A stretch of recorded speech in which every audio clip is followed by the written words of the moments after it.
भोगों की सत्ता और महत्ता मानने से अंतःकरण में भोगों के प्रति एक सूक्ष्म खिंचाव, प्रियता, मिठास पैदा होती है। उसका नाम रस है। किसी लोभी व्यक्ति को रुपए मिल जाए और कामी व्यक्ति को स्त्री मिल जाए तो भीतर ही भीतर एक खुशी आती है। यही रस है। भोग भोगने के बाद मनुष्य कहता है कि बड़ा मजा आया। ये उस रस की स्मृति है। ये रस अहम चिज्जड़ ग्रंथि में रहता है। इसी रस का स्थूल रूप राग या सुखा शक्ति है। कर्म योग, ज्ञान योग तथा भक्ति योग तीनों साधनों से नासवान रस की निवृत्ति हो जाती है। ज्यों ज्यों कर्म योग में सेवा का रस, ज्ञान योग में तत्व अनुभव का रस और भक्ति योग में प्रेम का रस मिलने लगता है, त्यों त्यों नासवान रस स्वतः छूटा चला जाता है। जैसे बचपन में खिलौनों में से रस मिलता था, पर बड़े होने पर जब रुपयों में से रस मिलने लगता है तब खिलौनों का रस स्वतः छूट जाता है। ऐसे ही साधना का रस मिलने पर भोगों का रस स्वतः छूट जाता है। जय श्री कृष्ण दोस्तों, मैं सूरज आप सभी व्यूअर्स को मेरे YouTube channel science of souls में स्वागत करता हूं।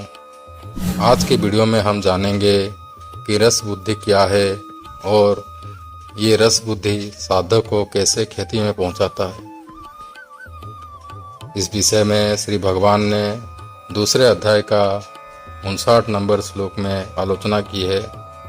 तो चलिए दोस्तों, हम लोग इस श्लोक के भावार्थ को समझते हैं। सबसे पहले हम श्लोक के पठन करते हैं। विषया विनिवर्तन्ते निराहारस्य देहिनः रसवर्जम रसोऽप्यस्य परम दृष्ट्वा निवर्तते। अर्थात निराहारी इंद्रियों को विषय से हटाने वाले मनुष्य के भी विषय तो निवृत्त हो जाते हैं, पर रस निवृत्त नहीं होता।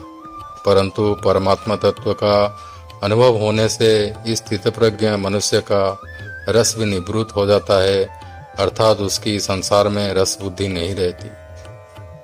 व्याख्या। मनुष्य निराहार दो तरह से होता है। अपनी इच्छा से भोजन का त्याग कर देना अथवा बीमारी आने से भोजन का त्याग हो जाना, और संपूर्ण विषयों को त्याग करके एकांत में बैठना और अर्थात इंद्रियों को विषयों से हटा लेना। यहाँ इंद्रियों को विषयों से हटाने वाले साधक के लिए ही निराहारस्य पद आया है। रोगी के मन में ये रहता है कि क्या करूं, शरीर में पदार्थों को सेवन करने की सामर्थ्य नहीं है, इससे मेरी परवस्था है। परंतु जब मैं ठीक हो जाऊंगा, शरीर में शक्ति आ जाएगी, तब मैं पदार्थों का सेवन करूंगा। इस तरह उसके भीतर रस बुद्धि रहती है।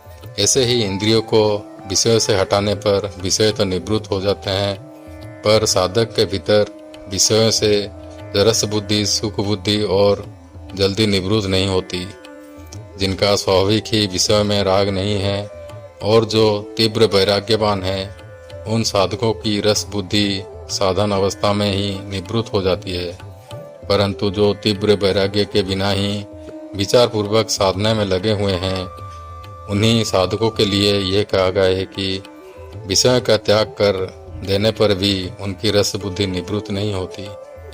इस स्थित प्रज्ञा की रस बुद्धि परमात्मा का अनुभव हो जाने पर निवृत्त हो जाती है। रस बुद्धि निवृत्त होने से वह स्थित प्रज्ञा हो जाता है, यह नियम नहीं है। परंतु स्थित प्रज्ञा होने से रस बुद्धि नहीं रहती, ये नियम है।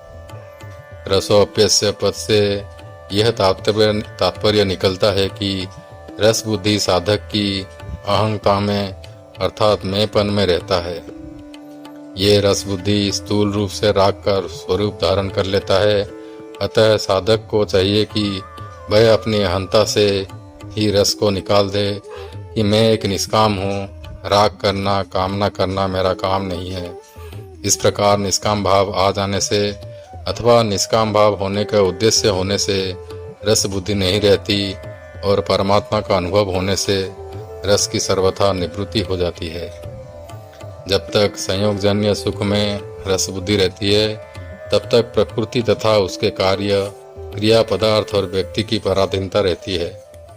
रस बुद्धि निवृत्त होने पर पराधीनता सर्वथा मिट जाती है भोगों के सुख की परवस्था नहीं रहती, भीतर से भोगों की गुलामी नहीं रहती।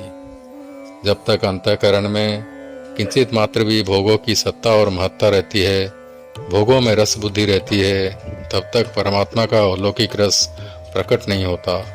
परमात्मा के अलौकिक रस की तो बात ही क्या, परमात्मा के प्रति प्राप्ति करनी है ये निश्चय भी नहीं होता।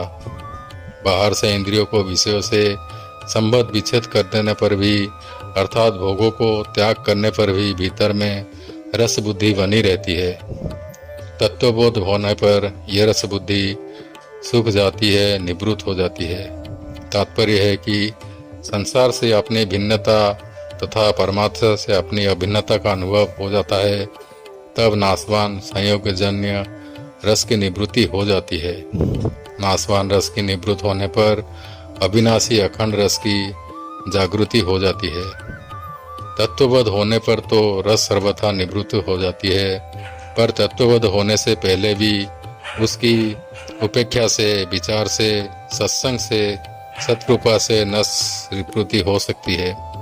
जिसकी रस बुद्धि निवृत्त हो चुकी है, ऐसे तत्वज्ञ महापुरुषों के संगम से भी रस निवृत्त हो सकता है। रस बुद्धि के रहते हुए जब भोगों की प्राप्ति होती है, तब मनुष्य का चित्त पिघल जाता है तथा वह भोगों के वशीभूत हो जाता है।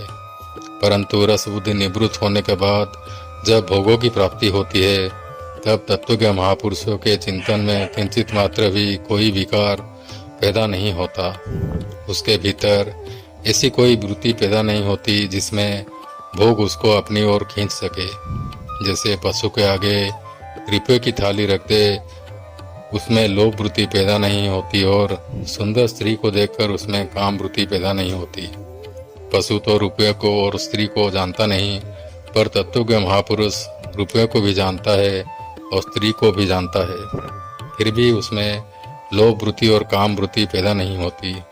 जैसे हम उंगली से शरीर के किसी अंग को खुजलाते हैं तो खुजली मिटने पर अंगुली में कोई विकार नहीं आता, वह ज्यों का त्यों निर्विकार रहता है। कारण कि रस बुद्धि निवृत्त हो जाने से वह अपने सुख के लिए किसी विषय में प्रवृत्त होता ही नहीं। उसकी प्रत्येक प्रवृत्ति दूसरों के हित और सुख के लिए होता है। अपने सुख के लिए किया गया विषयों का चिंतन भी पतन करवाने वाला हो जाता है और अपने सुख के लिए ना किया गया विषयों का सेवन भी बंधन कारक नहीं होता। नाशवान रस तात्कालिक होता है, अधिक देर नहीं ठहरता। स्त्री, रुपये आदि के प्राप्ति के समय जो रस आता है वह बाद में नहीं रहता। भोजन के मिलने पर जो रस आता है वह प्रत्येक ग्रास में कम होते होते अंत में सर्वथा मिट जाता है और भोजन से अरुचि पैदा हो जाती है। परंतु अविनाशी रस कभी कम नहीं होता, प्रत्युत ज्यों का त्यों अखंड रहता है। नाशवान रस का भोग करने से परिणाम में जड़ता, अभाव, शोक, रोग, भय, उद्वेग आदि अनेक विकार पैदा होते हैं। इन विकारों से भोगी मनुष्य बच नहीं सकता, क्योंकि ये भोगों का अवश्यभावी परिणाम है। इसलिए भगवान दुखों का दर्शन करने की बात कहते हैं। कामादि दोष से मुक्त होने पर ही मनुष्य अपने कल्याण का आचरण करता है। तो दोस्तों, आज के लिए इतना ही। वीडियो अच्छा लगे तो लाइक, कमेंट और सब्सक्राइब कर दीजिए। जय श्री कृष्ण।